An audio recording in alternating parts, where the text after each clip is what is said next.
Hello everyone, आज का जो टॉपिक है वो है एरे। तो हम लोग आज देखेंगे कि जावा में एरे कैसे डिफाइन करते हैं, उसका सिंटैक्स क्या है और उसके एग्जांपल्स क्या हैं। तो पहले हम ये देखते हैं कि एरे होता क्या है। जैसे एरे का यूज़ यहाँ पे बना कि जैसे मान लीजिए आपके बहुत सारी इंफॉर्मेशन आपको स्टोर करनी है, बहुत सारे जैसे आपके रोल नंबर्स आपको स्टोर करने हैं। तो अगर आपको रोल नंबर स्टोर करने हैं तो आप क्या करोगे कि मान लीजिए मुझे 20 रोल नंबर स्टोर करने हैं, उससे ज़्यादा बहुत सारे हो सकते हैं, मैं छोटी सी बात है 20 भी स्टोर करने हैं। तो 20 स्टोर करने के लिए आप क्या करोगे, आपका दिमाग में आएगा कि हम 20 वेरिएबल्स ले लेंगे। ठीक है, हमने 20 वेरिएबल्स ले लिए। अब 20 वेरिएबल्स में उसमें हमें करना ये होगा कि हर बार मान लो मुझे प्रिंट कराना है या कुछ काम करना है तो मुझे याद रखना पड़ेगा कि वो 20 वेरिएबल्स कौन कौन से थे, वो ध्यान रखना पड़ेगा। प्रोग्राम बहुत बड़ा हो सकता है तो उसमें हमें हर बार याद करना पड़ेगा कि वो 20 वेरिएबल्स कौन से थे जिसके लिए हमें प्रिंट कराना था। तो उसको चीज़ें प्रॉब्लम ना हो, उस चीज़ को सॉर्ट आउट करने के लिए बेसिकली बनाया गया एरे। एरे करता क्या है कि जो इन्फॉर्मेशन है आपकी सेम टाइप की, मतलब अगर इंटीजर है तो इंटीजर एरे होगा, फ्लोट है तो फ्लोट एरे होगा, स्ट्रिंग है तो स्ट्रिंग एरे होगा, तो हर कैरेक्टर एरे है तो कैरेक्टर एरे होगा। तो बेसिकली ये इस तरह की एरे होती है सेम टाइप के। तो सेम टाइप के डेटा को स्टोर करने के लिए अगर बहुत सारा है तो हम यूज़ करते हैं array with a common name, मतलब उसका नाम एक ही होगा लेकिन वो एक ही साथ कई डेटा को, कई स्टूडेंट के रिकॉर्ड्स को, कई इंफॉर्मेशन को स्टोर करता है with the same data type. जैसे इंटीजर में समझिए कि अगर हमें मान लीजिए किसी का रोल नंबर स्टोर करना है, हमें 20 या 50 स्टूडेंट्स का रोल नंबर स्टोर करना है, तो हम उसमें वेरिएबल का यूज़ नहीं करेंगे, क्योंकि हम वेरिएबल अगर लेंगे तो बहुत सारे हमें 50 वेरिएबल्स लेने पड़ेंगे। उसको ही चीज़ को सिंप्लीफाई करने के लिए बनाया गया एरे। तो क्या करते हैं कि उसमें एक ही नाम लेते हैं, लेकिन वो उसको जो अलग उसके इंडेक्स नंबर के अकॉर्डिंग उसको हम लोग डिफ्रेंशिएट करते हैं। तो ऐसे कैसे समझेंगे उसको हम थोड़ा सा एक आपको बताते हैं कि जब हम वेरिएबल लेते हैं तो जो मेमोरी एलोकेशन होता है तो वो वेरिएबल एक मेमोरी में जाके स्टोर होता है। तो वो अलग अलग होगा, अलग अलग जगह पे होगा। प्रॉब्लम ये आएगी कि अगेन जैसे हमने बताया कि उसको हमें फिर से अगर कॉल करना है तो हमें उसका नाम याद रखना पड़ेगा।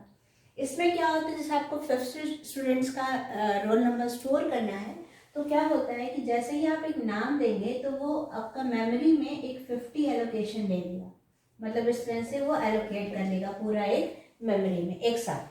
और उसके बाद जो उसका नाम होगा इस पूरे का एक ही होगा, जो भी आप नेम मेंशन कर देंगे। मान लीजिए हमने एक नेम दिया ARM, तो वो सभी को रेफरेंस करता है।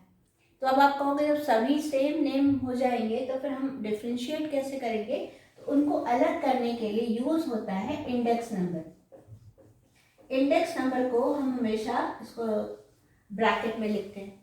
ठीक है, तो जैसे हमारा पहला जिसका है मान लीजिए रोल नंबर, तो उसका ये होगा, देन 1 देन 2 ऐसे होता जाएगा। हमेशा इंडेक्स नंबर जो होता है वो 0 से स्टार्ट होता है। तो ये 0 1 2 एंड सो ऑन। तो मतलब अगर 50 स्टूडेंट का है दैट मीन्स 0 to 49 तक ये फिल कर लेगा एक साथ इंफॉर्मेशन। तो आपको जब भी किसी अपने रोल नंबर, अपने स्टूडेंट्स के रोल नंबर को प्रिंट कराना है या आपको कोई कंडीशन लगानी है, कुछ भी करना है, तो आप इसी के अकॉर्डिंग, इस चीज़ के अकॉर्डिंग, एरे के अकॉर्डिंग आप उसको कॉल कर सकते हैं।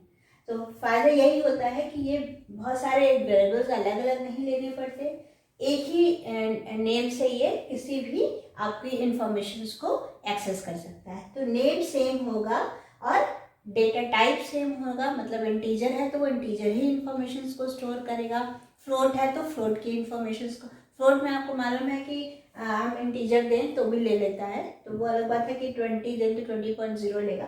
अदरवाइज ये उस तरह के, तो उसका डेटा टाइप सेम होगा और एक ही जैसी वैल्यूज को, मतलब एक ही डेटा टाइप की वैल्यूज को एक सेम नेम से वो वैल्यूज को स्टोर करता है।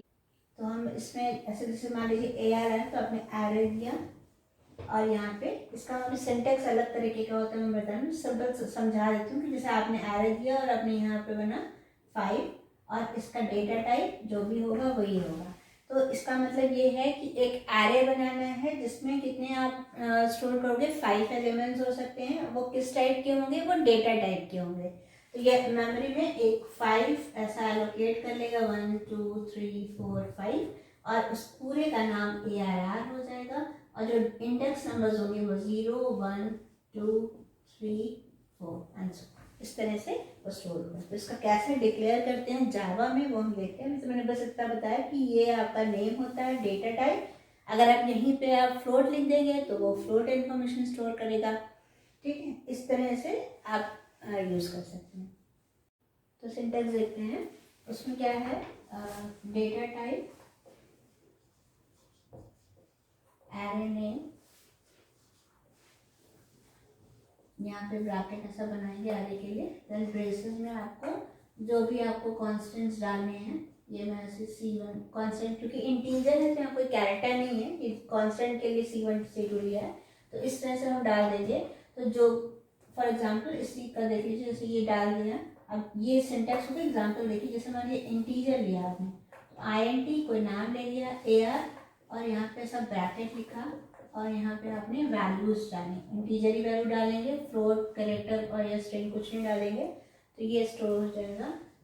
अब यहाँ पे आपने कुछ डिफाइन तो किया नहीं था कि कितने हैं, तो वो अकॉर्डिंग टू द जो आपने कॉन्स्टेंट्स डाले हैं उसी के अकॉर्डिंग वो एक अपना एलोकेशन बना लेगा। ये इसका पूरे का नाम AR होगा, और इसके इंडेक्स नंबर 0 1 और 2 हो जाएंगे, तो इस तरह वो स्टोर कर लेगा। और जब अगर आपको इनपुट कराना है, तो इनपुट में तो आपके पास वैल्यूज तो है नहीं, वो तो यूजर डालेगा, एलोकेशन आपको करना है, तो हम पहले ही एलोकेशन करना है, तो हम इसमें कैसे लिखते हैं, उसका सिंटैक्स देखिए, डेटा टाइप, एरे नेम, ये केवल आप ऐसा ब्रैकेट बनाएंगे, equals to new data type,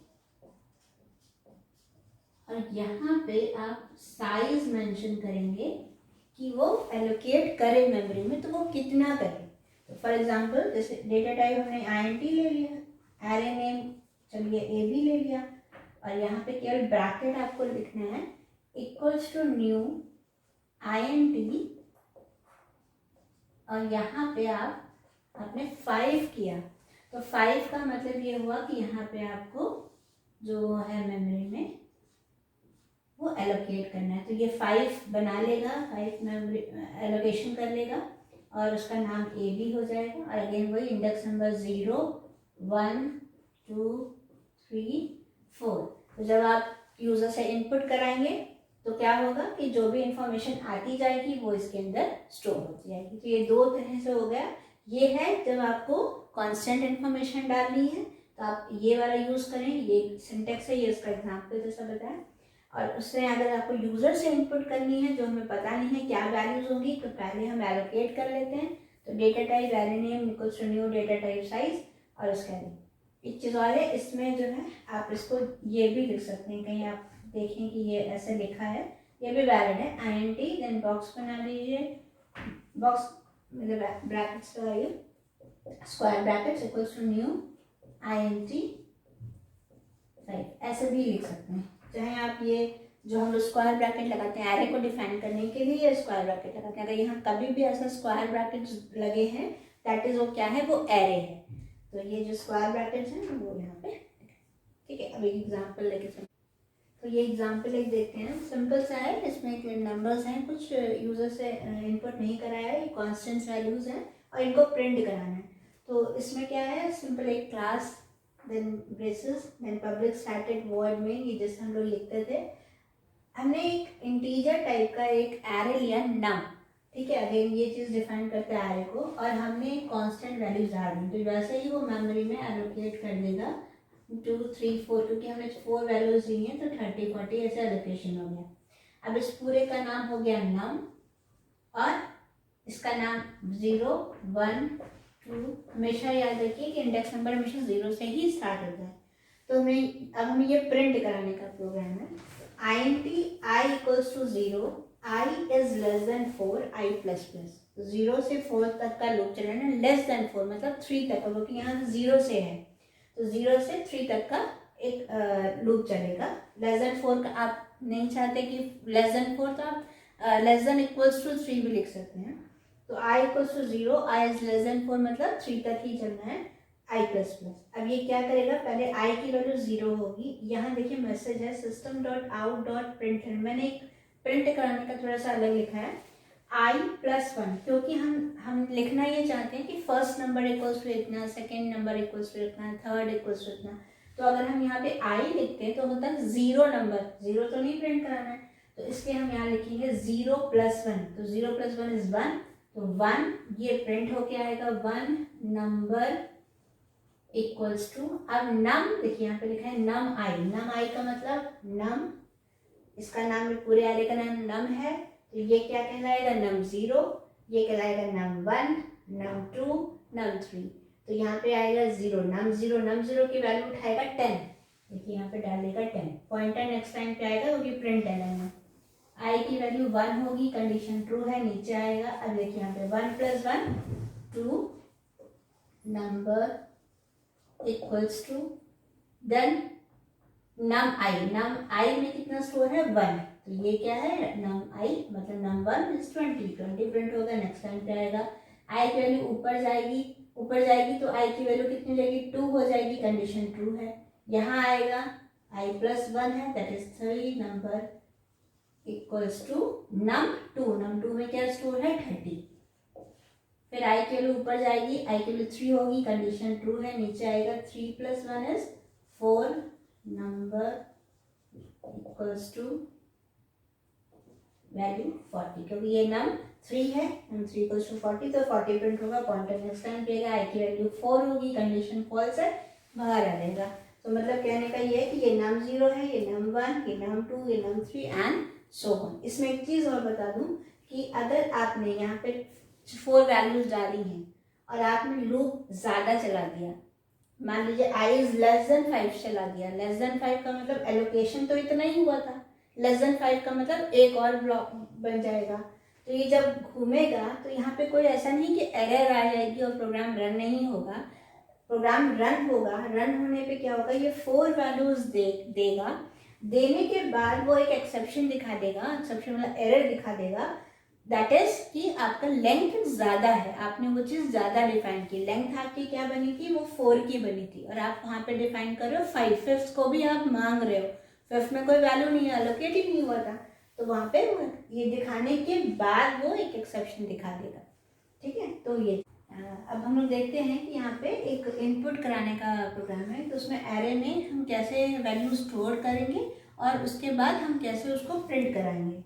तो स्टार्ट कहीं से होगा, क्योंकि चूंकि यहाँ पे इनपुट कर रहे हैं इसलिए import Java dot यूटिल dot star, एक यूटिलिटी पैकेज लिया, देन क्लास, देन मेन, फिर आपने एक ऑब्जेक्ट बनाया क्योंकि उसके थ्रू ही इनपुट करा रहे हैं, उसके बाद हमने एरे डिफाइन किया। तो यहाँ पे जब हम इनपुट कराते हैं उसके लिए एरे कैसे डिफाइन करते हैं, data type array name equals to new data type, मतलब INT जो कि इंटीजर टाइप की वैल्यू स्टोर कर रहे हैं इसलिए INT, ARR नाम है उसका, एरे डिफाइन करेंगे कि एरे टाइप है। अगर आप सिंपल लिखते हैं INT ARR तो ये तो सिंपल वेरिएबल हो गया, तो यही इंडिकेट करता है कि ये एक एरे टाइप है, तो ये array equals to new INT और 5, मतलब यहाँ पे मेमोरी एलोकेशन में 5 ब्लॉक्स बन जाएंगे।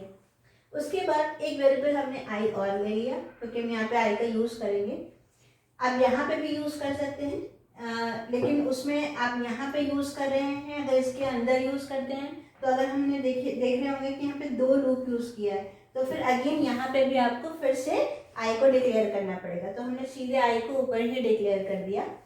तो for I equals to 0 I is less than, अब ये लूप क्या चलेगा, हमें बताया था एरे जो है वो हमेशा 0 से स्टार्ट होता है, तो मेमोरी एलोकेशन क्या रहेगा, मेमोरी एलोकेशन 1 2 3 4 5, ये 5 का बनाया, इसका पूरे का नाम ARR रखा, तो इसका नाम क्या होगा ARR 0, then ARR 1, ARR 2, ARR 3 और लास्ट का ARR 4 हो जाएगा।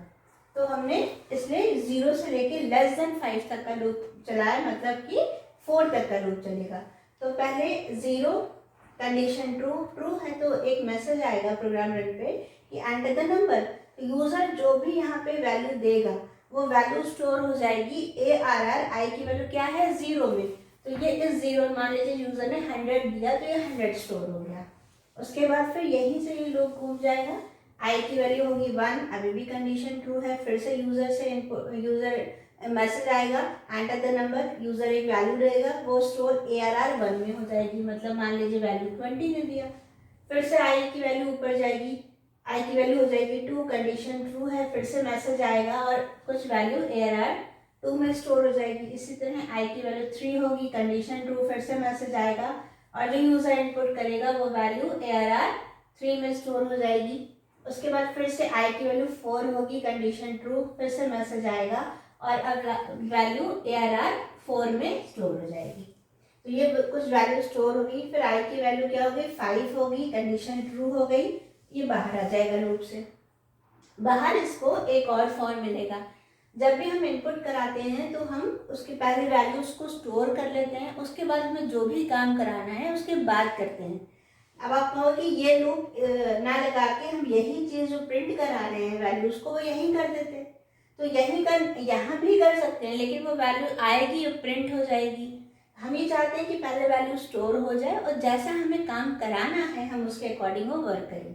तो इसलिए हमने फिर से एक लूप चलाया i = 0, i <5, i++, और हमने एक मैसेज दिया। ये मैसेज कैसे प्रिंट होके आएगा, number = as it is print होगा, प्लस ARR की जो भी वैल्यू होती जाएगी, आई की वैल्यू जो भी वैल्यू आती जाएगी वो प्रिंट होता जाएगा। जैसे आई की वैल्यू 0 होगी, कंडीशन ट्रू होगी, तो आउटपुट आएगा नंबर = ARR 0 की वैल्यू क्या है 100 आ जाएगा, और चूंकि प्रिंट एलन है तो एक मैसेज नेक्स्ट लाइन पे आ जाएगा जो भी कर्सर। उसके बाद फिर से नंबर = आई की वैल्यू 1 होगी, कंडीशन ट्रू है, देन आएगा नंबर = ARR 1 की वैल्यू कितनी है 20, आई की वैल्यू 2 होगी, कंडीशन ट्रू है, अगेन नंबर = ARR 2, ARR 2 की वैल्यू 30 है, देन 30, फिर से जाएगा आई की वैल्यू 3 होगी, कंडीशन ट्रू है तो अगेन नंबर = और ARR 3 की वैल्यू 40 है तो 40, देन आई की वैल्यू 4 हो जाएगी, कंडीशन ट्रू, फिर से आएगा नंबर = ARR 4 की वैल्यू है 50 प्रिंट होगा, आई की वैल्यू 5 हो जाएगी, कंडीशन फॉल्स हो जाएगी और ये लूप से यहाँ पे बाहर आ जाएगा, ये मेन बंद हो जाएगा, ये क्लास में। तो ये इस तरह का प्रोग्राम जो कि हम लोग यूज़ करते हैं, तो हम इस तरह से आप वैल्यूज़ को प्रिंट करा सकते इनपुट करके। अब आपको जो काम करना है, जैसे वैल्यू स्टोर हो गई हैं, अब आपको कुछ भी आप कोई कैलकुलेशंस करना है, उसके अकॉर्डिंग आप वर्क करना चाहते हैं, कुछ सॉर्टिंग करना चाहते हैं, जो भी आप करना चाहते हैं आप उसमें कर सकते हैं, क्योंकि वैल्यू मेरे पास स्टोर हो गई। तो ये प्रोग्राम हुआ, ये सिंपल मैंने बताया कि आपको एरे को कैसे डिक्लेयर करते हैं, कैसे कांस्टेंट वैल्यूज को प्रिंट कराते हैं, कैसे उनको स्टोर करते हैं, और इनपुट वैल्यूज को कैसे स्टोर करके और कैसे उनको प्रिंट कराते हैं। तो ये